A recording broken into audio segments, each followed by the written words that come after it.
Hello po at maligayang pagbabalik. Narito po ang compilation videos na mula sa Love Stories playlist na sana po ay magustuhan po ninyo. Maraming salamat po. Unang video. Habang namimili ka ng mga magagarang damit sa mga mamahaling shopping mall, habang umiinom ka ng wine at mamahaling inumin sa mamahaling restaurant, kapag tumingin ka sa paligid at sa madilim na sulok, may mapapansin kang mga tao na hirap sa buhay. Hirap makahanap ng pera pambili ng pagkain para pangtuwid gutom at mabuhay. Hindi natin maimahe kung gaano kahirap ang buhay na pinagdadaanan nila na ang tanging pangarap ay magkaroon ng komportableng buhay. Totoo ito sa karamihan at isa kami doon sa mga taong kabilang sa mababang estado sa lipunan. Ang istorya ng buhay ko, sa kabila ng pilit na nabubuhay sa parang kumunoy ng kalungkutan at parang ilap ang pag-asa, sa tuwing ako ay hahakbang, nakakita ako ng isang magandang bulaklak na nagbigay sa akin ng lakas, gana sa buhay at ngiti. Ang pamilya ko ay dukha sa simula pa lang. Ang aking ama ay isang sugarol at isinugal ang lahat ng aming salapi kahit ultimo sa bawat sentimo. Ang palagi niyang sinasabi sa amin, mag-intay kayo, magiging milyonaryo ako, magmamaneho ako ng magandang sasakyan at pupunta tayo sa magagandang lugar at beach. Ang paborito niyang linya matapos siyang matalo at lasing sa alak. Ako, si nanay, at ang 4 ko pang nakababatang kapatid ay batid namin na ang aming ama ay nahihibang na at sa maiksing panahon na lang malamang pati ang tirahan namin ay mawawala. Hanggang sa dumating ang araw na iyon nang mas mabilis kaysa sa aming inaasahan. Pumanaw ang aking ama dahil sa sakit sa atay, dala ng kanyang nalulong bisyo. Kami nila nanay at mga kapatid ko ay lumipat sa bahay ng kanyang kamag-anak. Doon muna kami pansamantalang tumutuloy dahil hindi kaya ni nanay ang magbayad ng upa. Hindi man bolontaryo at kagustuhan, pero batid kong napipilitan lang sila na patuloyin kami doon. Dahil sinabihan kami na maaari lamang kaming manatili doon ng 1 buwan at kailangan namin na maghanap ng malilipatan. Kaya kailangan ni nanay na mag-isip ng paraan bago dumating ang araw na iyon. Hirap man makahanap ng maayos-ayos na trabaho si nanay. Kaya ang naging trabaho niya ay nagbebenta ng mga gulay sa gilid ng kalsada. Naglatag siya ng karton bilang patungan at kaming mga anak niya ay nakaupo kami sa likod o sa tabi niya dahil walang mag-aalaga sa amin kung iiwanan kami sa bahay. Matumal ang benta niya pero halos karamihan na bumibili ay madalas naawa sa amin dahil mukha kaming pulubi. Yung mga pulubing nagtitinda sa bangketa, ganyan ang itsura naming lahat. Ako ang panganay na anak, kaya imbes na mag-aral ako ng high school, naghanap ako ng trabaho para makatulong sa aming pamilya. Mabuti na lamang at mabait ang isa sa mga may-ari ng pwesto sa palengke sa aming pamilya. At nang malaman niyang naghahanap ako ng trabaho, ipinakilala niya ako sa kanyang kaibigan na may shop ng mga metal. Shop ng mga nagpuputol ng metal sheet para sa mga jeepney at mga tricycle. Bata pa ako noon pero kahit na hindi kompleto ang nutrisyon na kinakain ko, mas malaki at malakas ako kumpara sa ibang mga bata. Ang trabaho ko ay maglipat ng mga mabibigat na metal mula sa isang pwesto at papunta sa makina kung saan ito huhulmahin. At tumutulong din ako na mag-deliver ng ibang disenyo ng metal sheets sa mga customers. Nagsumikap, nagtrabaho ng maigi at naging tapat ako sa aking trabaho kaya naman nagustuhan ako ng may-ari. Nung ako ay nagbibinatilyo, tinuruan niya akong gamitin ang isang makina na tinatawag na metal press na ginagamit panghulma sa iba't ibang hugis gamit ang metal na materyales. Natuwa ako sa bagong oportunidad na ipinagkaloob sa akin. Pinaghusayan ko ang pag-aaral dahil sa tingin ko kapag naging mahusay ako sa trabahong ito, mas malaki ang maaari kong kitain. Naging maganda naman ang resulta at ako ay naging mahusay o pwede mong sabihin na eksperto sa paggamit nito. pulido at malinis ang bawat pagkakagawa. Bahagyang naging maayos ang buhay ng aming pamilya sa aking trabaho. Ako na ang tumatayong breadwinner ng aming pamilya. Hindi na kailangan ni nanay na magtinda ng gulay sa tabi ng kalsada o bangketa. Nasa bahay na lang siya, inaalagaan, inaasikaso at ang tagapamahala ng aming budget para sa pagkain at iba pang gastusin. Madami-dami kami sa pamilya kaya kailangan pa din namin magtipid. At paminsan-minsan o may extra si nanay sa paglalaba at pamamalansya ng damit o ang paglilinis ng bahay malapit sa isang subdivision na mayroong 10 minuto ang biyahe lula ng isang tricycle. Mahirap pa din kami kung tutuusin pero mas gumaan ito ng kaunti kung ikukumpara ito dati. Meron kaming mapagkukunan ng pambili ng pagkain, maayos na matutulugan, at meron din kaming maliit na TV na pwede naming panooran. Hindi na kami nakikinood lang. Pinagpatuloy ko pa din ang pagtatrabaho ng maigi. Ilang taon na ganito ang trabaho ko mula noong nagbibinatilyo pa lang ako.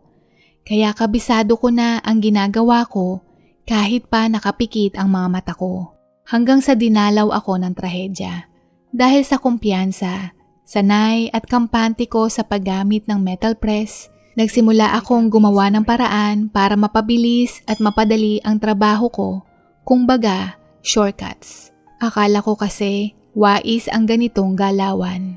Habang nakasalang ang metal sa makina, agad kong kinukuha ang kasunod na metal na isasalang sa makina. Delikado ito dahil malaki ang makina. Kung mayroong emergency, hindi ko kaagad-agad mapipindot ang emergency stop button dahil parehong kamay ko ay may hawak na metal. Ilang beses ko itong ginagawa, wala namang aksidenteng nangyayari. Dito ako nagkamali.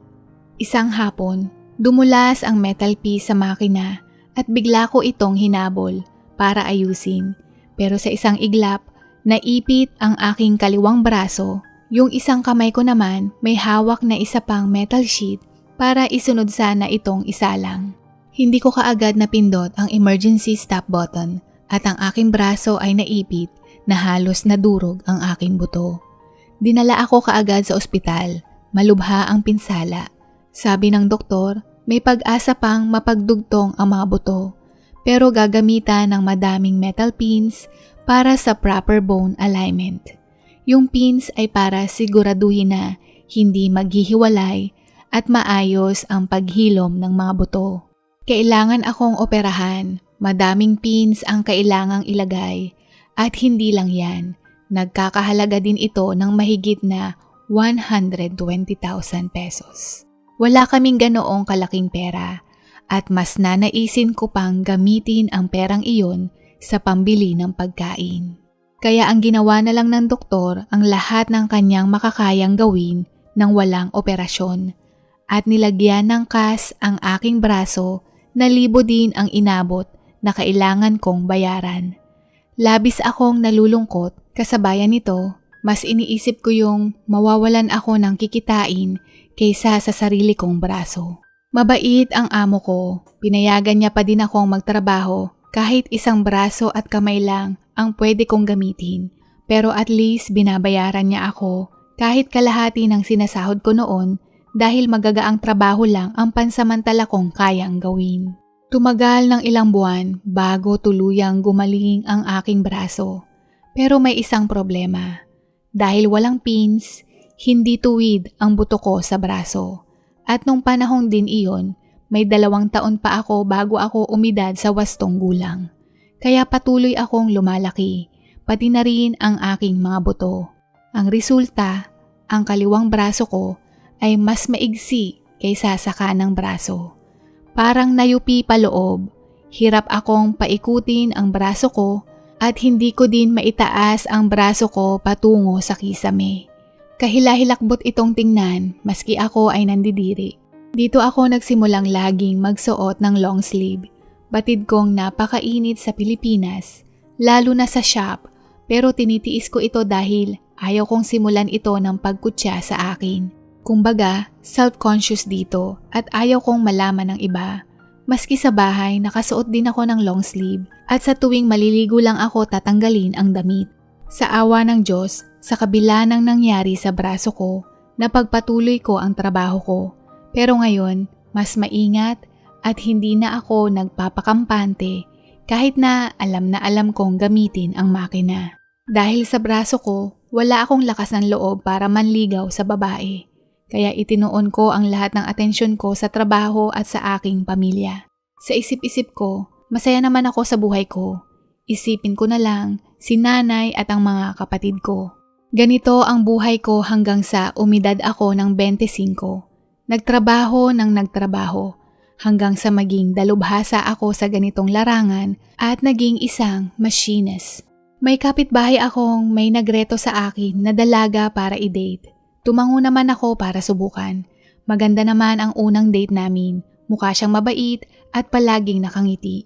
At humanga siya sa trabaho ko dahil ang posisyon ko ay senior machinist. Naulit ng 2 beses ang aming date at kami ay napalapit sa isa't isa. Hanggang sa ikatlong date namin, nag-ipon ako ng lakas ng loob para halikan siya. Sumandal ako papalapit sa kanya at alam niyang hahalikan ko siya at siya ay sumandal papunta sa akin at niyakap ako. Nahawakan niya ang braso ko. Bigla akong napaatras. Naramdaman niya ang baliku kong braso. Hindi siya nagsalita pero nakatingin lang siya sa akin na parang sinasabi niya anong problema sa braso ko, bakit baliko. Naiilang ako pero sumagot ako ng, yung braso ko. Naaksidente ako nung binatilyo ako at ngayon baliko na ito. Sasabihin ko sana sa'yo ang tungkol dito sa susunod eh. Ganun ba? Nagulat lang kasi ako. Maikli niyang sagot. Dahil naudlot sana ang aming halikan, nawala na ang aming mood, kaya hindi ko na naituloy. Nung sumunod na araw, hindi na niya sinasagot yung mga text o tawag ko sa kanya. Hanggang sa nag-text siya na ayaw niyang makipagrelasyon sa akin. Ang rason, hindi ko alam. Kahit ako ay curious, pero hindi na ako nag-aksaya ng panahon para alamin pa ito. Kaya tinigil ko ang pag-text sa kanya.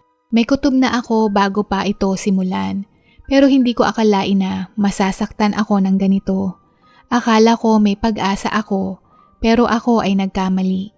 Sinubukan ko pa din makipag-date sa ibang babae ng ilang beses pero ganun ulit ang nangyari. Sa oras na malaman nila ang tungkol sa baliku kong braso, hindi na sila nagpapakitang muli.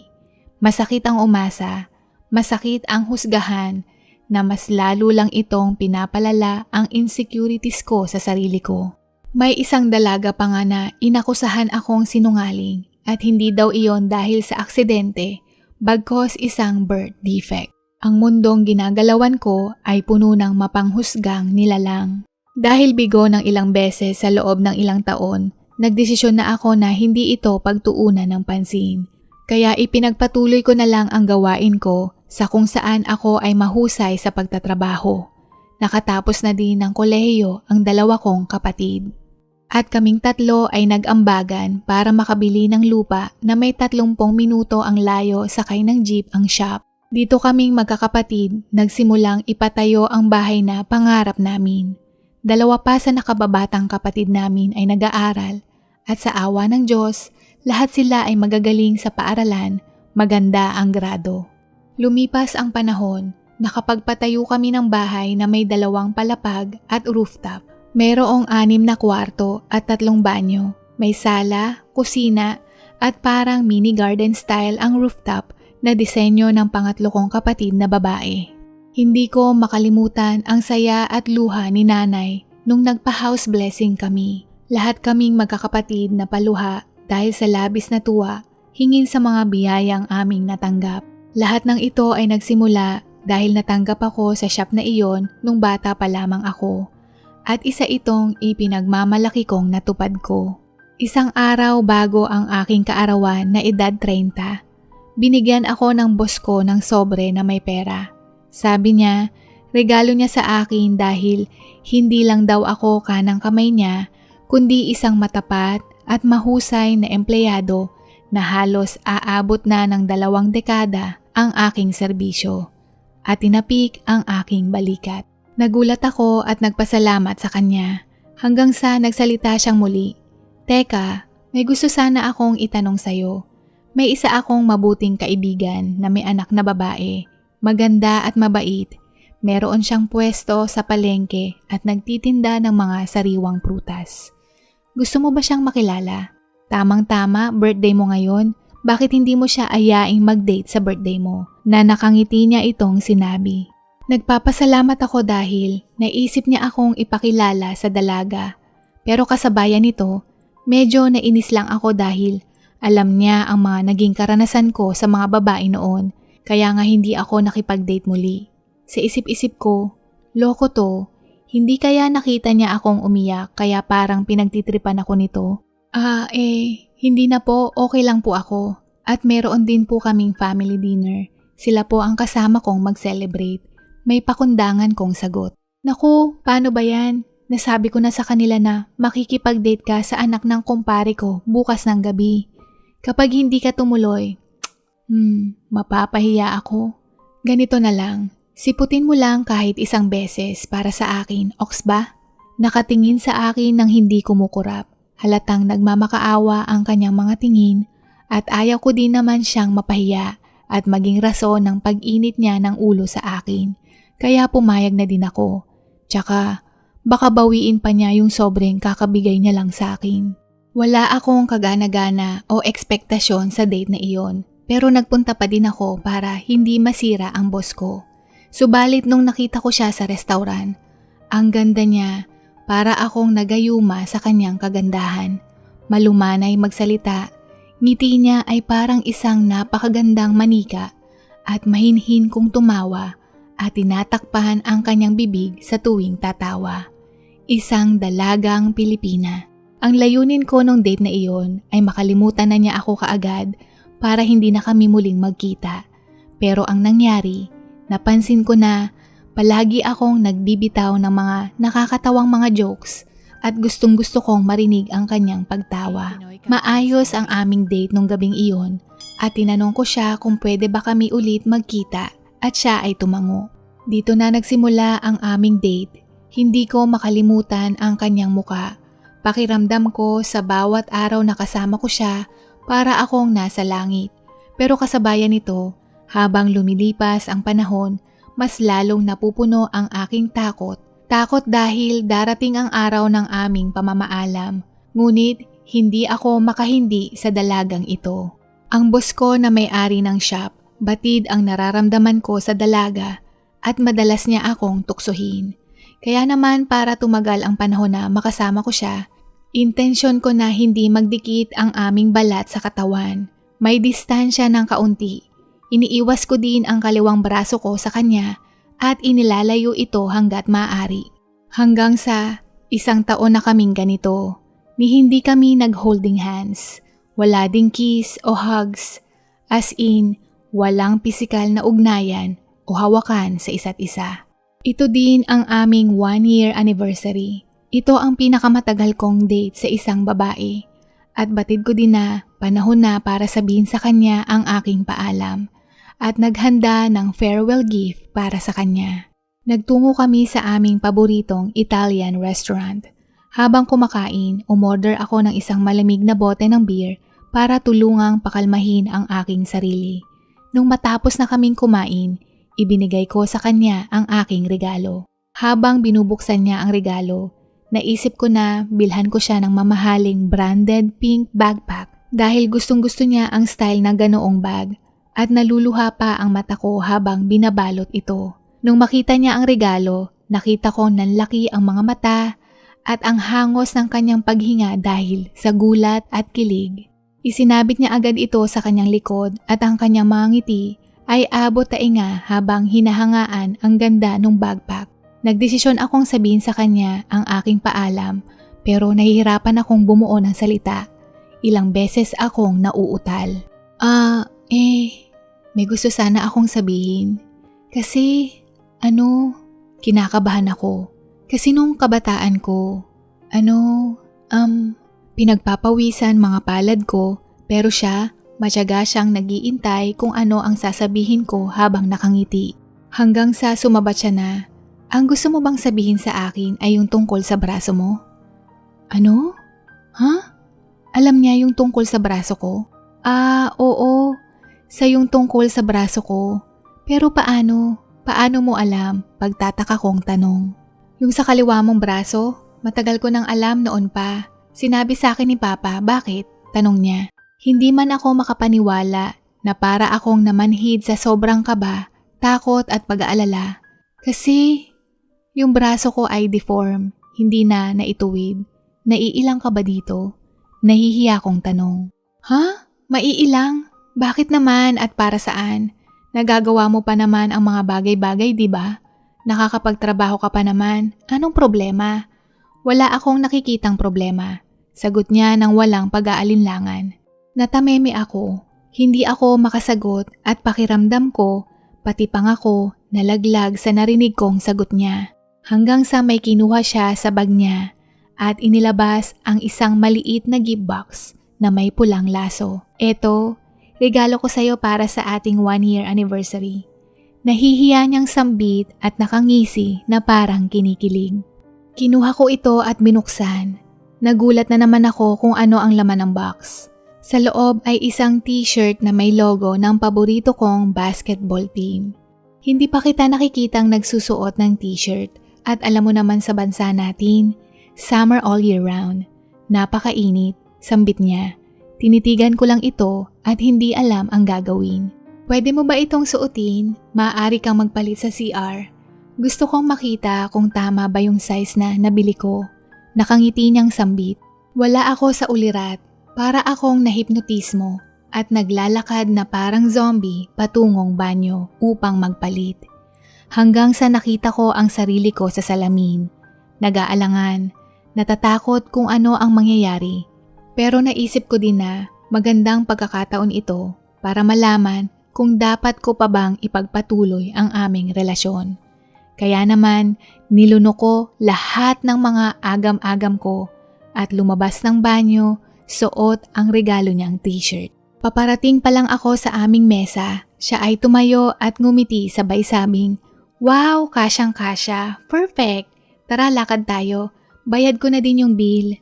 Inilagay niya ang kanyang kamay sa aking kaliwang braso at isinandal niya ang kanyang ulo sa akin habang kami ay naglalakad.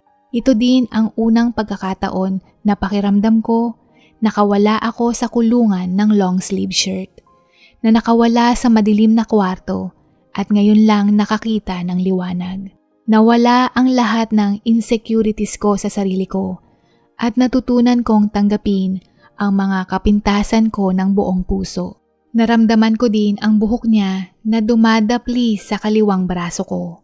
Napahinto ako sa paglalakad at tinitigan ko siya. Maya-maya pa ay nagtagpo ang aming mga labi sa unang pagkakataon.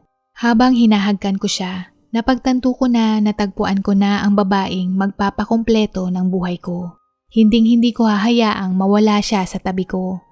At ako na ang pinakamasayang lalaki sa mundo nung sumagot siyang oo nung inaya ko siyang magpakasal na sinelyohan na, kumpleto na ang buhay ko. Pangalawang video. Ako at si Vivian ay lumaking magkasama sa isang probinsya. Ang mga ama namin ay parehong magsasaka.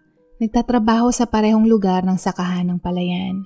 Ang bahay ay magkatabi sa isa't isa. Ang aking ina ay pumanaw sa sakit bago pa man ako mag-1 taong gulang. Pareho kami ng taon na ipinanganak, kaya magmula nung naulila ako sa ina, ang nanay ni Vivian ang nag-alaga sa akin sa tuwing abala ang aking ama sa palayan. Ang nanay ni Vivian ay inaasikaso kaming dalawa, pinapakain, nagpapalit ng lampin, pinapaliguan at binabantayan. Para na kaming magkapatid magmula pa noong nagsimula kaming maglakad. Naglalaro kaming dalawa ng kahit anong larong pambata, kasama ang iba pang mga bata sa aming kapitbahayan. Sabay pumasok sa paaralan at sabay din kong gumawa ng mga takdang aralin. Siya din ang nagpapatahan sa akin sa tuwing nagkakaroon ako ng mga sugat sa katawan mula sa pagkadapa. Pareho din ang aming baitang sa paaralan mula sa elementarya at sekundarya. Sa mga panahong kami ay malaki-laki na, mas lalo kaming napalapit sa isa't isa. Nakadepende sa bawat isa sa kahit anong bagay. Kumbaga para kaming isang pares ng sapatos. Hindi mo maisusuot ito ng isa lang. Ganito ko mailalarawan ang relasyon namin ni Vivian. Hindi mo kami mapaghihiwalay. Kahit na hindi namin inaamin sa isa't isa, ramdam namin kami ang nakatakdang magkatuluyan balang araw. Na kapag dumating ang panahon na iyon na magpapakasal kami, pareho namin hindi ito tututulan. Natural na ito sa amin na hindi na kailangang iklaro dahil malinaw ito sa aming mga kilos. Mas lalong lumalim ang nararamdaman namin sa bawat isa nung kami ay naglalaro sa isang abandonadong malaking bodega. Papaakyat kami sa hagdanan nang bigla itong gumuho. Nalaglag si Vivian at sa ibabaw niya ay mga kahoy na dumagan sa kanya. Siya ay unti-unting natatabunan ng mga mabibigat na kahoy. Sa sobrang pagkataranta at gustong mailigtas siya, binuhat ko ng buong lakas ang mga kahoy na nakadagan sa kanya. Nagawa niyang kumawala ng paunti-unti. Ngunit kasabayan nito, may isang malaking pirasong semento ang bumagsak sa aking paa. Nabali ang 2 daliri ko sa paa at yung pinaka-hinliliit ko sa paa ay nadurog ang buto. Dahil sa sobrang pinsala, agad na pinutol ng doktor ang hinliliit na daliri ko sa paa. Ilang beses na humingi ng paumanhin at nagpasalamat sa akin si Vivian. Pero para sa akin ay talagang nakaka-proud dahil naging ako ang kanyang tagapagligtas at nakakasiguro na kami na nga ang magkakatuluyan balang araw. Nung nakatapos kami ng high school, pareho kaming naghanap ng trabaho pero ang hirap makahanap ng trabaho. Nakahanap lang kami ng ilang part-time na trabaho na kahit papaano ay nagbigay sa amin ng sapat na pera para hindi magutom. Pakiramdam ko nung kumikita na ako ng salapi. Para na akong nasa 8 gulang kahit hindi pa. Kaya nang harapin ang responsibilidad gaya ng matatanda. At sa pagkakataong ito, naging opisyal kami ni Vivian na magkasintahan. Bumili kami ng pinakamurang singsing na silver at nagpalitan ng pangako o panata na parang kasal sa isa't isa.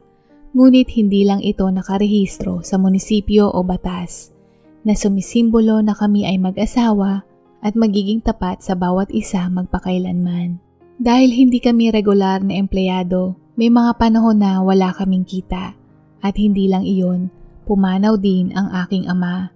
Naisip ko na wala kaming magiging ipon, hindi kami makakapagsimula ng pamilya kung ganito lang ang buhay namin.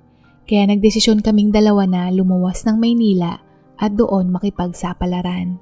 Dumating kami sa lungsod na halos walang pera. At ang unang 6 na buwan ay masasabi kong puro impyerno. Nagrenta kami ng bed space, ngunit mas mahirap magkaroon ng trabaho at sa lungsod ang hinahanap ng halos karamihan ng mga kumpanya ay mayroong magandang edukasyon. May mga karanasan sa ibang trabaho. Walang-wala ang aming kwalifikasyon ni Vivian sa iba. Ganito kami ng mahigit na 2 taon. Nung unang dating namin, punong-puno kami ng pag-asa na makakaipon kaming 2. Akala namin sapat na ang 2 taon para makamit ito, ngunit malayong-malayo ito sa inaakala namin. At hindi pa doon nagtatapos ang aming kalbaryo. Nagkasakit si Vivian. Malubha ang kanyang sakit hanggang sa puntong hindi na siya makabangon sa kanyang kama. Araw-araw kailangan ko siyang pakainin ng lugaw. Dahil sa kanyang karamdaman, hindi siya makapagtrabaho at ang kanyang gamot ay labis na napakamahal ng presyo. Mas lalong nasaid ang anumang ipon namin at nung siya ay bumuti at bumalik sa trabaho, siya ay nahimatay ng 1 beses kaya nagdesisyon kaming tumigil muna siya sa trabaho. Hanggang sa manumbalik ng tuluyan ang kanyang lakas at maging malusog ang pangangatawan. Kaya isinubsob ko ang aking sarili sa 2 o 3 trabaho. Ginagawa ko ang lahat para lang mabuhay. Hanggang sa dumating sa punto na naisip namin na bumalik na kami sa probinsya. Subalit isang araw, dinalaw kami ng swerte. Isa sa mga trabaho ko ay ang pagpipintura ng mga bahay at nagustuhan ako ng may-ari ng bahay na pininturahan ko. Nakita niya kung paano ako naging maingat at metikuloso sa pagpipinta. Kung paano ako nagpinta sa lahat ng sulok, pantay na kulay at pati pagliha para lahat ay pantay-pantay upang maayos at maganda ang resulta kapag ito ay natapos ng pinturahan.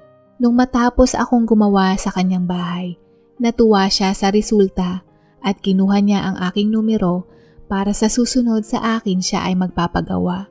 Makalipas ang 1 buwan, nakatanggap ako ng tawag mula sa may-ari at hiniling na makipagkita sa kanyang bahay.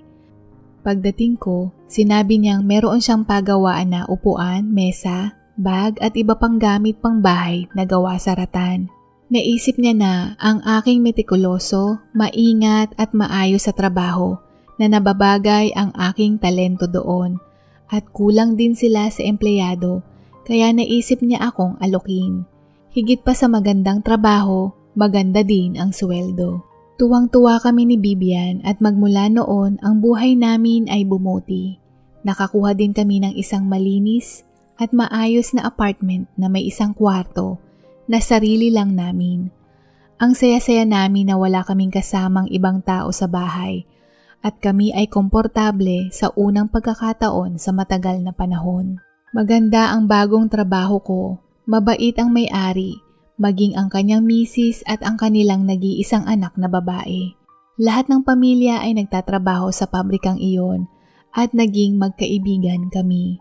Labis akong nagpapasalamat sa trabahong binigay nila sa akin, kaya naman pinag-iigihan ko ng mabuti ang bawat gawa ko para malinis, pulido at maayos ang kalalabasan.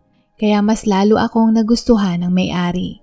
Ang misis ng may-ari at ang anak niyang babae ay paminsan-minsan ay iniimbitahan nila ako sa kanilang bahay na maghapunan sa tuwing wala akong pasok at kung may natira, ibabalot nila iyon at ibibigay sa akin na may kasamang prutas. Ang akala nila, mag-isa lang ako dito sa syudad na naninirahan kaya lagi nilang sinasabi na para meron akong makain at hindi magutom. Ang rason kung bakit nila inakala na mag-isa lang ako ay dahil hindi ko nabanggit sa kanila ang tungkol kay Bibian. Hindi ko binahagi sa kanila ang personal kong buhay. Natanong nila minsan kung meron akong kasintahan at bigla akong nahiya. Hindi ko alam kung bakit nung mga sandaling iyon nakaramdam ako ng hiya. Pero dahil naisip ko na hindi naman nila alam ang tungkol kay Bibian, wala ding rason para ibahagi ko ang aking personal na buhay sa kanila. Kaya nasabi ko lang na mag-isa lang ako. Mas lalo silang naging maasikaso sa akin. Lalong-lalo na ang kanilang anak na si Margie. Batid kong may gusto sa akin ang dalaga. Hindi naman ako hangal para hindi ito mahalata. Palagi niya akong binibigyan ng juice, minsan tubig o candy. Cute ang itsura niya at masaya din siyang kausap. Nakaramdam ako ng pagkakonsensya sa tuwing nag-uusap kami ni Margie at si Bibian naman ay nasa bahay. Pero aaminin ko din sa sarili ko na may gusto din ako kay Margie. At kasabayan nito, natatakot ako na malaman nila ang totoo at hindi na nila ako pagkatiwalaan na maaari pa akong masisante sa trabaho. Kaya naman, pinagpatuloy ko lang itong pagpapanggap at kumilos na parang normal. Ayos naman ang daloy ng aming buhay hanggang sa may napansin si Bibian. Nagtataka siya kung bakit madalas akong nagpupunta sa bahay ng aking amo halos linggo-linggo. Sumagot lang ako na sila ay nagmamagandang loob lang at nakakahiya naman kung tatanggihan ko sila. Pinagkatiwalaan niya ang aking rason at hindi na muling nagtanong pang muli. Pero ang totoo, gusto kong makasama si Margie. Masaya siyang kakwentuhan. Palagi niya akong pinapatawa at napapagaan ang aking pakiramdam. Hanggang sa isang hapon galing ako sa bahay ni Margie, nagulat ako sa tanong ni Bibian. Nakita ko ang cellphone mo noong isang araw at nakita ko din na maraming litrato kayo ni Margie. Mukhang close na close kayo ah.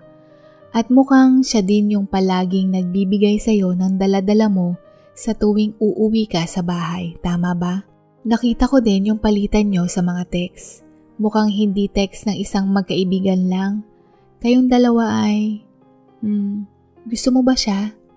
May dapat ka bang kailangan na ipagtapat sa akin? Wika ni Vivian. Alam kong nahuli na ako. Alam ko kung ano ang tinatanong niya, pero mariin ko pa rin itong itinanggi. At ipinagpilit na magkaibigan lang kaming dalawa. Tumango lang siya at sinabing may tiwala at naniniwala siya sa akin. At iyon na ang huli naming diskusyunan tungkol sa paksang iyon. Akala ko hindi na siya naghihinala sa akin dahil hindi na niya muling binanggit ito at halos bumalik sa dati ang lahat. Pagkatapos ng isang buwan, mukhang nag-aalala at balisa si Vivian.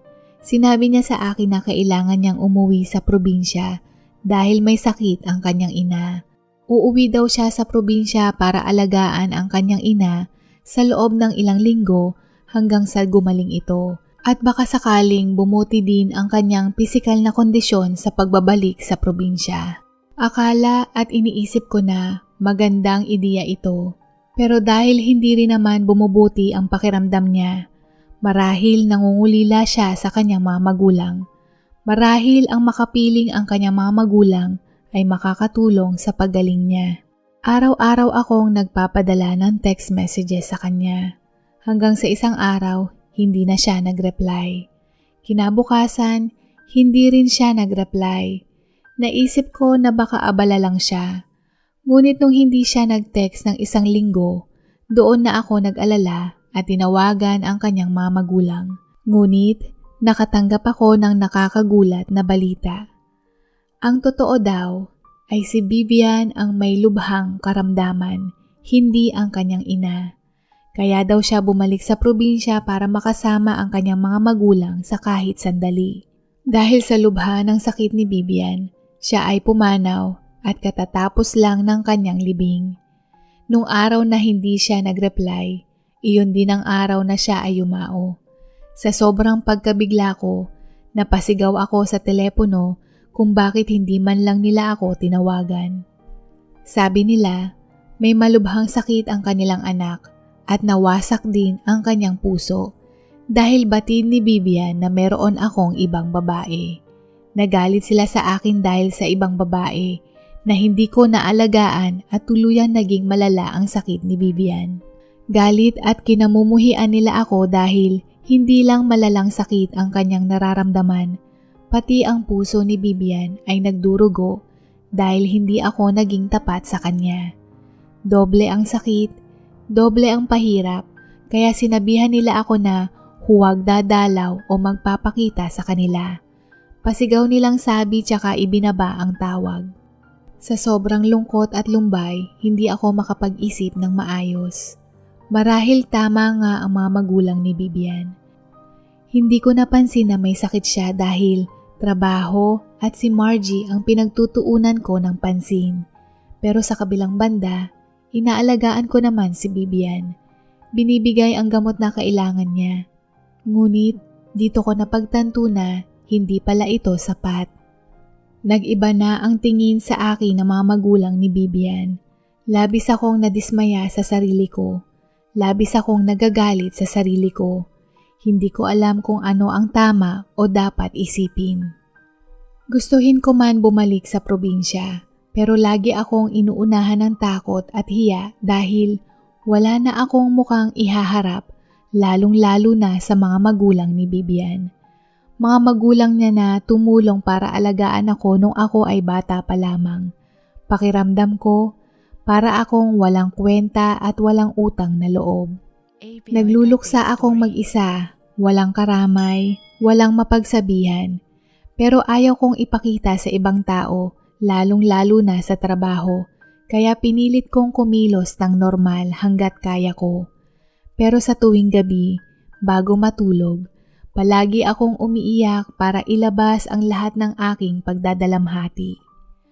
Madaming panahon ang lumipas bago ako unti-unting nakabangon mula sa pagdadalamhati sa pagpanaw ni Vivian. Labis kong isinubsob ang sarili ko sa trabaho. Na triple pa ang ginugol ko kumpara noong nagsisimula pa lang ako. Dito ko ibinuhos ang lahat ng aking emosyon. Kasabayan nito, Mas lalo kaming napalapit ni Margie at siya din ang unang umaya sa akin para sa isang date. Batid kong may gusto siya sa akin pero hindi ko akalain na totoo ang kanyang nararamdaman at pinili niya ako. Sa dinami-dami ng lalaki, ako ang nagustuhan niya. Nag-aalala ako na baka magalit ang kanyang mga magulang kapag nalaman nila ang tungkol sa amin. Ngunit si Margie ay natawa at sinabing alam ng kanyang mga magulang ang tungkol sa amin. Naging magkasintahan kami, kalaunan ay nagpakasal at biniyayaan ng 2 anak. Noong panahong iyon, pinamahalaan ko ang karamihan sa kanilang operasyon na isa sa mahalagang papel sa kanilang pabrika. Lubos na nagtitiwala sa akin ang aking mga biyanan at may kumpiyansa na mas lalo ko pa itong mapapalago at mas matagumpay. Dahil sa pinasang responsibilidad, mas lalo ko itong pinag-igihan. Una, para hindi masira ang tiwalang pinagkaloob nila. Pangalawa, mapatunayan ko na ako ay karapat-dapat. Pangatlo, para maipakita ko sa sarili ko na kaya kong gampanan ang tungkulin na ito. Isang araw, nag-uusap kami ni Margie kung saang lugar kami pwedeng magbakasyon at nabanggit niya na gusto niyang puntahan ang probinsya kung saan ako lumaki. Noong una, hindi ko gusto ang ideya. Ngunit maraming taon na ang nakalipas mula ng huling tapa ko sa aming probinsya. Kaya naman nakaramdam ako ng pagkasabik at bisitahin din ang puntod ng aking mga magulang at ni Vivian, kaya nagdesisyon kaming magpunta doon. Malaki ang pinagbago ng probinsya at bayan, maraming mga gusali na wala pa noon. Ang dating palayan, yung iba ay wala na, at ito ay tinayuan na ng subdivision. Hindi na ito sakahan na kinalakihan ko. Habang binabaybay namin ang palengke, meron akong napansin. Pero hindi ako sigurado at hindi ko makalimutan ang nakita ko. Para makatiyak, bumalik ako kinabukasan at doon, malinaw na malinaw ang nakita ko. Doon ko nakita si Vivian. Nagtitinda siya ng gulay sa gilid ng palengke. Siya ay sobrang tanda na tingnan. Mas matanda kaysa sa kanyang edad. Pareho kaming mahigit 40. Ang kanyang buhok madaming puti. Madaming kulubot sa muka at halatang naghihirap sa mga taong nagdaan. Hindi rin ako makapaniwala na siya ay buhay. Pakiramdam ko ay nananaginip lang ako. Pero kilala ko si Vivian at lumapit ako sa kanya. Vivian? Vivian, ikaw nga. Mahina akong pagkakasabi. Imbes na tumingin sa akin, iniwas niya ang kanyang muka at napansin kong siya ay umiiyak. Maging ako ay nabigla at inantay siyang tumahan at nagsalita akong muli. Pakiusap, anong nangyari? Bakit nagsinungaling sa akin ang mga magulang mo? Hanggang sa sinabi niya sa akin ang katotohanan. Noong bata pa kami, iniligtas ko siya at dahil inuna ko ang kapakanan niya, naputulan ako ng daliri sa paa. At nung nagkasakit siya, doble kayod, subsub ko sa trabaho para lang may ipambili ng gamot para sa kanya, para lang gumaling at iwasan ang kamatayan. Sa lahat ng mga panahong iyon, pakiramdam niya nagiging pabigat na siya at napagtanto niya na yung anak ng may-ari na pinagtatrabahuhan ko ay may gusto sa akin at ako din kahit na ayaw ko lang aminin. At dahil madaming taon na akong nagsasakripisyo para sa kanya, naisip ni Vivian na siya naman ang magsakripisyo. Isinakripisyo niya ang kanyang sarili at naisip na tuluyang umalis sa buhay ko para kaming dalawa ni Margie ay magkatuluyan. Ginawa niya iyon para mabigyan ako ng magandang buhay. Iyon lang ang kaya niyang ibalik sa mga taong ginawa ko para sa kanya. At ayaw din niyang mag-intay na isang araw na sabihin ko sa kanya na hindi ko na siya mahal at iwanan ko siya. Hindi daw niya kayang tanggapin iyon, kaya inunahan na niya ako at nagdesisyong lumayo. Bumalik siya sa probinsya at dito nagpatuloy mamuhay. Hindi din siya nag-asawa. Habang nagkukwento siya, napansin kong suot-suot pa rin niya ang singsing na silver namin na binigay ko sa kanya. Maraming taon na ang nakalipas at ang mga pangako ko sa kanya na hindi na natupad. Napahagulgol ako ng labis. Hindi ko makontrol ang sarili ko at ang aking luha ay patuloy na umaagos. Hanggang sa tinapik niya ang balikat ko at sinabing, "Okay lang, ayos lang, wala akong kasalanan." Sa isip-isip ko, paanong okay lang? Alam ng puso ko na siya ang tunay kong mahal. Pero paano na ngayong may pamilya na ako? Puro hirap ang dinanas niya. Maraming oras, panahon na ang lumipas. Marami na ding nagbago. Hindi ko mapigilan na kumirot ang puso ko para kay Bibian. Hindi ko mapigilan na makonsiyensya. Tumingin ako sa kanya at tumango siya bilang pag-unawa at naiintindihan ang aking iniisip sa likod ng aking mga luha. At batid kong pareho kami ng iniisip. Hindi na namin maibabalik ang nakaraan at iba na ang aming sitwasyon. Pareho namin sinelyuhan ang aming relasyon na ito ay tapos na. Hindi man kami gumamit ng salita, pareho lang kaming tumango sa isa't isa na sumisimbolo na pareho ang aming iniisip. Bago ako lumuwas ng Maynila, inabutan ko ng sobre na may kalakip na pera si Bibian. Nung una ayaw niyang tanggapin, pero ako ay nagpumilit at kalaunan tinanggap niya rin ito at nagpasalamat. Batid niyang makakatulong ito kahit papaano dahil siya ay mahina na at hindi habang buhay makakapagtinda siya ng gulay sa palengke. Magpasa hanggang ngayon, regular akong nagpapadala sa kanya ng pera bilang tulong. Dahil baliktarin ko man ang mundo, may relasyon man kami o wala, parte na siya ng buhay ko, parte na ng pamilya ko. Kaya sa ganitong paraan, kahit papano, alam kong natutulungan ko siya na nakakapagbigay sa akin ng katahimikan at kapayapaan. Dito na po nagtatapos at sana po ay nagustuhan po ninyo ang mga kwentong ito. Hanggang sa muli, paalam at God bless po!